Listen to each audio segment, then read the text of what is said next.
صعيبة جدا. Une situation qui s'est transformée pratiquement en une sorte de terreur d'État, avec les procès contre la presse, avec la fermeture de certains journaux, avec la montée de certains pouvoirs qui ont complètement torpillé la situation de transition démocratique. On sentait qu'il y avait quelque chose qui n'allait pas et que ça allait finir par éclater un de ces jours. Ça, je vous donne ma propre réflexion, mes propres anticipations il y a 2 ans. Quand le gouvernement PJD est arrivé au pouvoir, le gouvernement Ben Kiran est arrivé au pouvoir, et quand vous avez été nommé par le roi en tant que chef du gouvernement, je ne vous cache pas que l'état de scepticisme dans lequel on était nous empêchait de croire que vous alliez faire quelque chose. Et une confidence, on s'est dit, que va pouvoir faire Ben Kiran et son gouvernement contre cette dégradation de la gouvernance, contre ces actes de corruption parfois qui sont tellement visibles qu'on se demandait pourquoi il n'y avait pas de, je veux dire, de sanctions, pourquoi l'État ne réagissait pas, pourquoi il ne sanctionnait pas les gens, pourquoi il n'y avait pas de justice sociale. On voyait les gaps sociaux se creuser de plus en plus dans nos écrits, dans nos éditos. Pourquoi il n'y a eu aucune réaction? On sentait que le Maroc s'est arrêté de bouger, qu'il y avait un statu quo, et on s'est dit mais c'est pas possible, ça va finir par éclater. Et c'est venu. C'est pas pour dire qu'on l'espérait, mais on a tiré la sonnette d'alarme, mais personne nous écoutait. On sentait qu'il n'y avait pas de répondant de l'autre côté.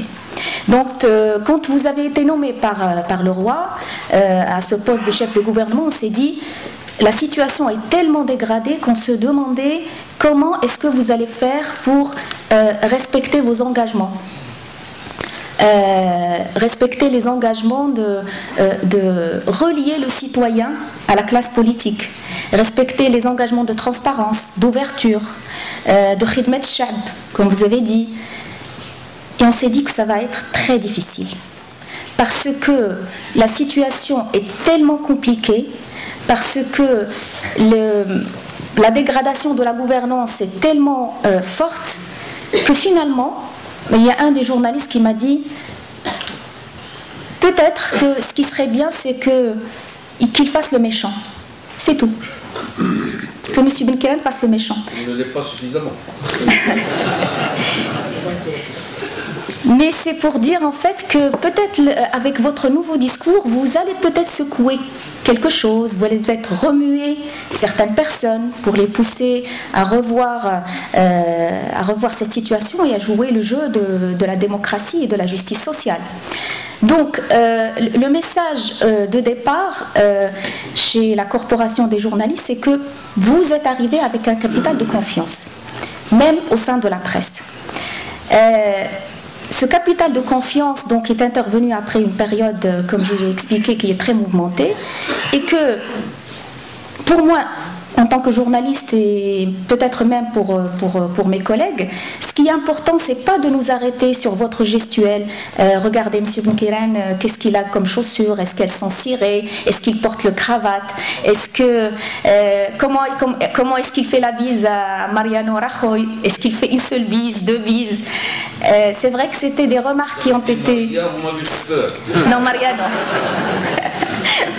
Mariano Rajoy.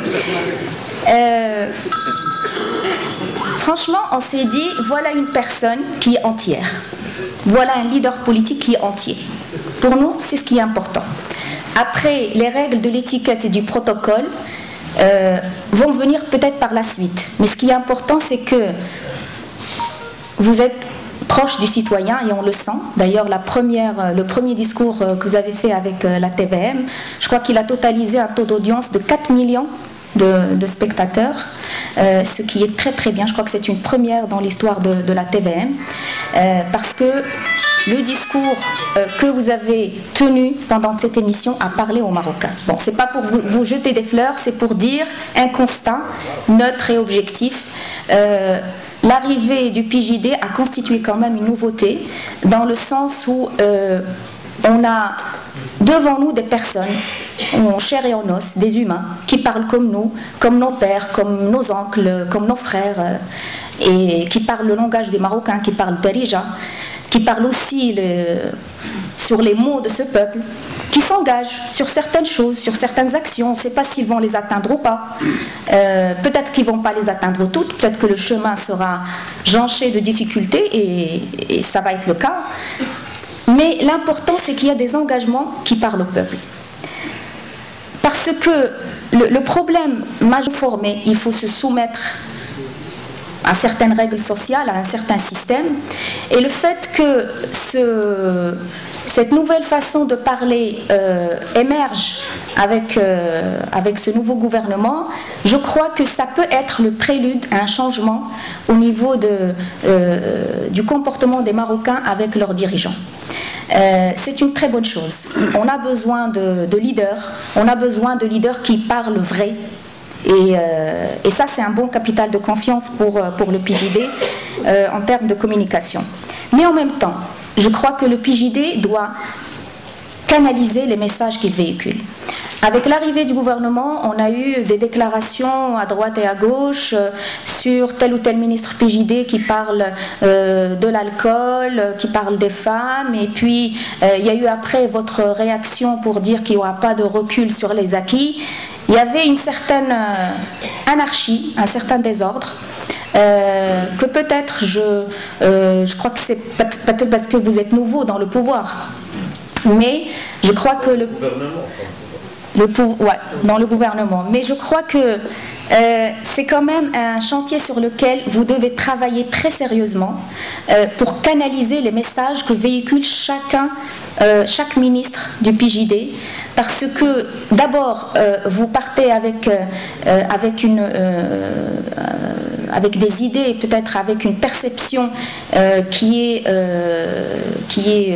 dit que vous êtes contre certaines ouvertures à l'occidental, et que vous devez prendre position d'une façon homogène et d'une façon cohérente pour que les Marocains sachent quelle est votre position, par exemple par rapport à la femme, par rapport à l'alcool, comme j'ai dit, et par rapport à d'autres questions sensibles.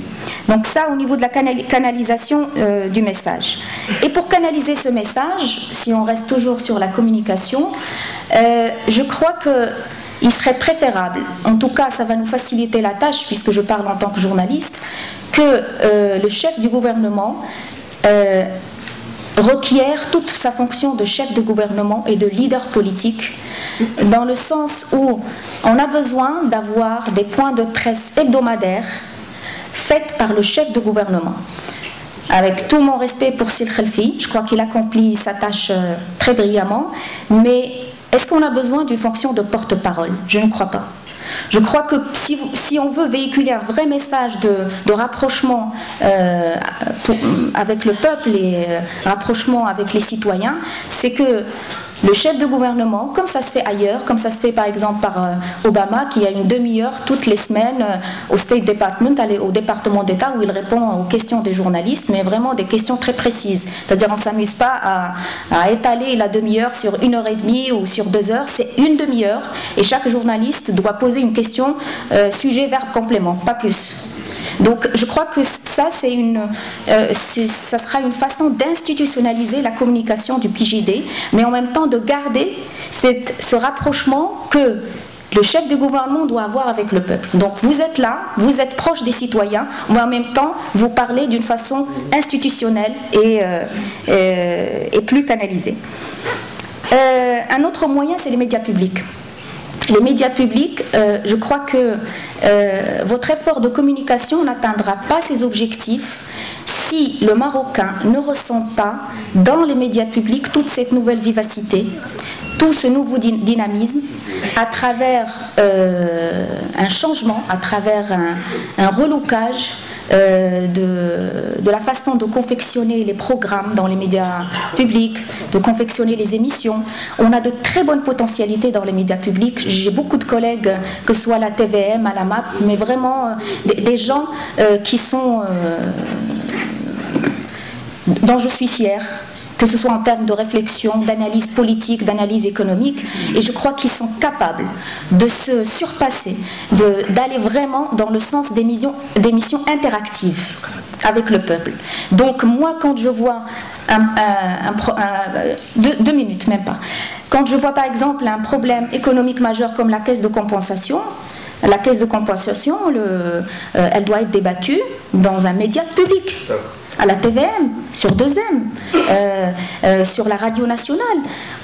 On invite un membre du gouvernement, peut-être vous, Sibn Kiran, et puis vraiment pour que le débat arrive au peuple, pour qu'il sache quelles sont les contraintes de cette caisse et qu'on continue cette hémorragie. Et que les débats ne soient pas à caractère politicien, mais que les débats soient des débats économiques qui concernent le quotidien du citoyen sans démagogie. Donc ça passe aussi par une réforme des médias publics. Je sais que c'est très difficile vu la structure du pouvoir, mais en tout cas c'est l'élément majeur dans votre communication politique si vous voulez arriver à vos objectifs. Voilà, dernier point. On attend une homogénéité en termes de communication entre le PJD, le Stiqlal, le MP et le PPS. Parce que là, on est dans une rencontre qui concerne le PJD, mais en tant que chef de gouvernement, je crois que les ministres stiqlaliens, les ministres haraki, les ministres du PPS doivent être dans le même mood d'ouverture, de recherche, d'anticipation sur les besoins. Je ne cache pas qu'avec vous, la presse n'a pas beaucoup de problèmes pour toucher les ministres, il faut le dire, contrairement au gouvernement précédent. Mais là, on sent encore qu'il y a des divergences, qu'il y a beaucoup de différences quand on touche un ministre PJD qui répond sur le champ, peut-être qui vous donne un rendez-vous très proche, et un autre ministre, je nommerai pas la tendance politique, mais en tout cas, il y a des différences en termes de communication qui doivent être résolues parce que vous êtes responsable d'une majorité gouvernementale et non pas uniquement d'un parti politique. Et merci beaucoup.